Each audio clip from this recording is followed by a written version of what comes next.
మీకు monthly 1,00,000 income వస్తున్నా మీరు రిచ్ అని ఏమన్నా గ్యారంటీ ఉందా? ఆర్ లేదా మంత్లీ 40,000 సంపాదిస్తున్న వాళ్ళు గూడా వెల్త్ క్రియేట్ జేస్తున్నారా? అసలు వెల్త్ అంటే ఏంటి? ఇన్‌కమ్ అంటే ఏంటి? ఈ చిన్న డిఫరెన్స్ మీకు అర్థమైందంటే మీ ఫినాన్షియల్ లైఫ్ చాలా మారిపోతుంది. అసలు మెయిన్ ప్రాబ్లమ్ ఏంటంటే అందరూ వాళ్ళకి ఎక్కువ మనీ వచ్చేటప్పుడు ఆర్ ఎక్కువ బిజినెస్ ఇన్‌కమ్ వచ్చేటప్పుడు మాత్రమే వాళ్ళు రిచ్ అవ్వగలం ఆర్ లేదా వెల్త్‌ని క్రియేట్ చేయగలం అని అనుకుంటారు. కానీ ఇది చాలా bad thinking and wrong perception. ఎందుకంటున్నా అంటే చాలామంది వాళ్ళకి తక్కువ ఇన్‌కమ్ వచ్చినా ఆర్ తక్కువ బిజినెస్ ఇన్‌కమ్ వస్తున్నా గానీ, వాళ్ళు సిస్టమాటిక్ వేగా వెల్త్‌ని క్రియేట్ చేస్తూ వెళ్తున్నారు. అసలు వాళ్ళెలా క్రియేట్ జేస్తున్నారు? అసలు రీజన్స్ ఏంటి? వాళ్ళకి వెల్త్‌కి, ఇన్‌కమ్‌కున్న డిఫరెన్స్ తెలుసా? ఆర్ అసలు రీజన్స్ ఏంటి? తెలుసుకుందాం.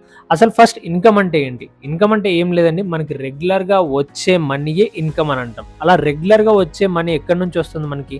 మనం ఎంప్లాయ్ అయితే మనకి సాలరీ వస్తుంది. ఆర్ బిజినెస్ అయితే మనకి మంత్లీ మన బిజినెస్ రెవెన్యూ వస్తుంది.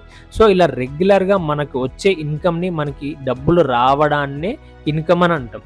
ఈ ఈ ఇన్‌కమ్‌లో మనం ఏం చేస్తున్నామంటే, మన సైడ్ నుంచి మనం ఆ ఇన్‌కమ్ జనరేట్ చేయడానికి మనం టైం పెడుతున్నాం. అండ్ అలాగే మనం హార్డ్ వర్క్ గూడా చేస్తున్నాం ఆ ఇన్‌కమ్ కోసం.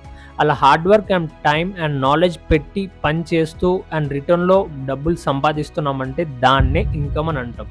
దీన్ని రెగ్యులర్ ఇన్‌కమ్ అని అంటాం. అసలు వెల్త్ అంటే ఏంటి? వెల్త్ అంటే ఏం లేదండి. మనకి కరెంట్‌గా గ్రో అయ్యే అసెట్ వాల్యూసే వెల్త్. అలా గ్రో అయ్యే అసెట్ వాల్యూస్ ఏంటి? మనం పాస్ట్‌లో మనం గోల్డ్‌లో అయినా ఇన్వెస్ట్ చేసింటాం, ల్యాండ్‌లో అయినా ఇన్వెస్ట్ చేసింటాం ఆర్ స్టాక్ మార్కెట్స్ లేదా బ్యాంక్ ఎఫ్‌డీస్‌లో ఉన్న ఆర్ లేదా మ్యూచువల్ ఫండ్స్‌లో ఉన్న ఇన్వెస్ట్ చేసింటాం. అలా ఇన్వెస్ట్ చేసింది రెగ్యులర్‌గా గ్రో అవుతూ వెళ్తూ ఉంటుంది. దాన్నే మనం వెల్త్ జనరేషన్ అని అంటాం. This is the example of wealth. అసలు వెల్త్‌ని అలా జనరేట్ చేయాలంటే ఏం చేయాలి? ఫస్ట్ మనం అసెట్స్‌లో ఇన్వెస్ట్ చేస్తూ వచ్చామంటే అవి రెగ్యులర్‌గా and monthly or yearly grow అవుతూ వస్తాయి. అప్పుడే మనకి దానిలో వాల్యూ పెరుగుతూ వెళ్తుంది. అండ్ అలాగే మన వెల్త్ క్రియేషన్ కూడా జనరేట్ అవుతూ వెళ్తుంది. ఇలా మనం వెల్త్‌ని క్రియేట్ చేస్తూ వెళ్ళొచ్చు. అండ్ అసలు ఒక బ్యాడ్ పర్సెప్షన్ ఏముందంటే అందరూ ఏమనుకుంటారంటే మనకి ఎక్కువ ఇన్‌కమ్ వచ్చేటప్పుడు ఆర్ ఎక్కువ బిజినెస్ ఇన్‌కమ్ వచ్చేటప్పుడు మాత్రమే మనం అసెట్స్‌ని కొనగలం. అండ్ అప్పుడే ఆ అసెట్స్ వాల్యూస్ చాలా పెరుగుతాయి అండ్ మనకు వెల్త్‌ని క్రియేట్ చేస్తాయి. అండ్ అప్పుడే మనం చాలా రిచ్ అవ్వచ్చు అని అనుకుంటాం. కానీ ఇది చాలా బ్యాడ్ పర్సెప్షన్. ఇది బ్యాడ్ పర్సెప్షన్ నేను ఎందుకు అంటున్నానో ఒక చిన్న ఎగ్జాంపుల్‌తో డిస్కస్ చేసుకుందాం. జస్ట్ అస్యూమ్ చేసుకోండి. ఒక పర్సన్ ఉన్నారు. ఆ పర్సన్‌కి మంత్లీ 2,00,000 ఇన్‌కమ్ వస్తుంది. ఆ పర్సన్ ఏం చేస్తారంటే ఆ 2,00,000లో 1,90,000 ఆయన ఎక్స్‌పెన్సివ్స్‌కి ఆయన ఖర్చులు చేసేస్తాడు ఒక మంత్‌లో. ఓన్లీ 10,000 సేవ్ చేస్తాడు. అండ్ ఇంకో పర్సన్ ఉన్నాడు. ఆ పర్సన్‌కి జస్ట్ మంత్లీ 60,000 మాత్రమే వస్తుంది. ఆ 60,000లో ఆయన 30,000 ఆయన ఖర్చులకు పెట్టుకుంటాడు. అండ్ మిగతా 30,000లో ఆయన 20,000 కన్సిస్టెంట్‌గా ఇన్వెస్ట్ చేస్తూ వస్తాడు. ఎక్కడ ఇన్వెస్ట్ చేస్తాడు? ఎక్కడైనా ఇన్వెస్ట్ చేయని. గోల్డ్‌లో అయినా, ల్యాండ్‌లో అయినా ఆర్ లేదా mutual funds, fixed deposits are లేదా స్టాక్ మార్కెట్ ఎక్కడైనా ఇన్వెస్ట్ చేయని. ఆయన రెగ్యులర్‌గా మంత్లీ 30,000లో 20,000 ఇన్వెస్ట్ చేస్తూ వచ్చాడు. అప్పుడు ఏమైతది?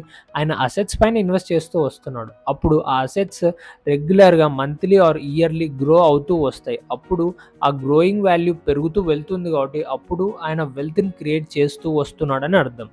ఆయన ఫార్ ఫ్యూచర్‌లో ఒక 10 ఆర్ 20 ఇయర్స్‌కొచ్చేసరికి ఆయన ఇన్వెస్ట్ చేసే రెగ్యులర్ అసెట్స్ వాల్యూస్ చాలా గ్రో అయ్యి అవే వెల్త్‌గా మారతాయి. సో, ఇలా వెల్త్‌ని క్రియేట్ చేయొచ్చు. చిన్న ఇన్‌కమ్ వచ్చినా గాని. ఏదో మనకి ఎక్కువ ఇన్‌కమ్ రావాలి, మంత్లీ లాక్స్‌లో రావాలి, అప్పుడే మనం అసెట్స్ కొనగలం అన్న బ్యాడ్ పర్సెప్షన్‌ని తీసేయండి ఫస్ట్.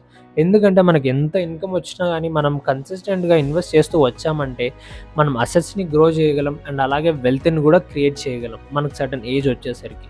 అండ్ అసలిప్పుడు మెయిన్ ప్రాబ్లమ్ ఏంటో అర్థమైంది గదా! మన bad perception and bad thinking. అందరం ఏమనుకుంటున్నామంటే మనకి చాలా ఇన్‌కమ్ రావాలి. అప్పుడే మనం ఫిక్స్డ్ డిపాజిట్స్ అయినా చేయొచ్చు, గోల్డ్ అయినా కొనొచ్చు ఆర్ లేదా స్టాక్ మార్కెట్స్‌లో మ్యూచువల్ ఫండ్స్ అయినా కొనొచ్చని అనుకుంటాం. కానీ కానే కాదు. మనకి ఎంత తక్కువ ఇన్‌కమ్ వచ్చినా గానీ మనం ఇన్వెస్ట్ చేస్తూ వెళ్ళాలి.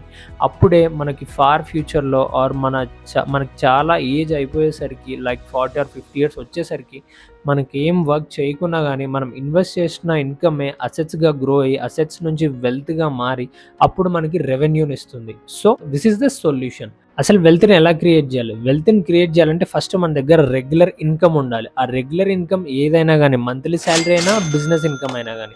ఆ మంత్లీ సాలరీ నుంచన్నా, బిజినెస్ ఇన్‌కమ్ నుంచన్నా వచ్చే ఇన్‌కమ్ నుంచి మనం రెగ్యులర్‌గా 20-30% మనం డెఫినెట్‌గా అసెట్స్‌లో ఇన్వెస్ట్ చేయాలి. అసెట్స్ అంటే like gold, land, stock market, mutual ఫండ్స్‌లో ఉన్నా లేదంటే బ్యాంక్స్‌లో, ఎఫ్‌డీస్‌లో ఉన్నా ఇన్వెస్ట్ చేస్తూ రావాలి.